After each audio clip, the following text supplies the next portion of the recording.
I started growing towards the end of year 7 into year 8.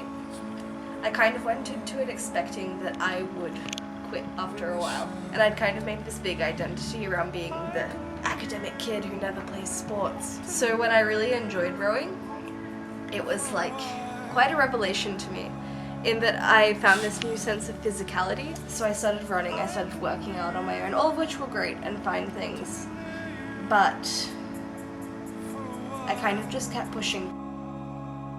Problems kind of started towards the end of my first season. I had found that new physicality, but it had never been something that was part of my life before.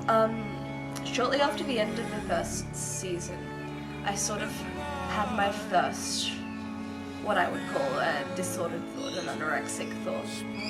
I was on holiday with my family, actually, funnily enough, and it was Easter. And that's definitely the point where I can see a sort of shift in how I was thinking, where I had this sense of guilt at eating, at not doing X amount of exercise that I had never really experienced or conceptualized before.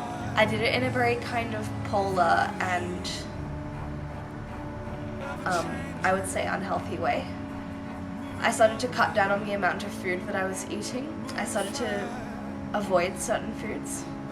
By the end of my anorexia, there were certain foods that I couldn't eat, that I was afraid to eat, that I would ration out to myself, because I saw that as a personal weakness and as a sign that I was failing or becoming fat or unfit. And I had specific hours of exercise that I had to complete every day. I've stayed on with rowing, and I think that's in some ways a surprising decision, I guess.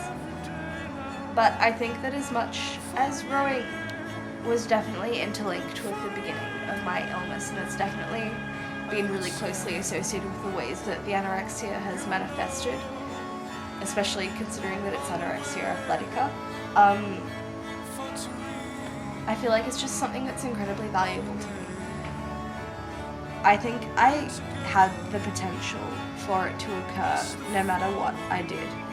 I think that ultimately the anorexia isn't about physical appearances, and it isn't about fitness, and it isn't about weight as a number or a quality so much as it's about a sense of control and finding a sense of self-worth when I couldn't source that from within myself.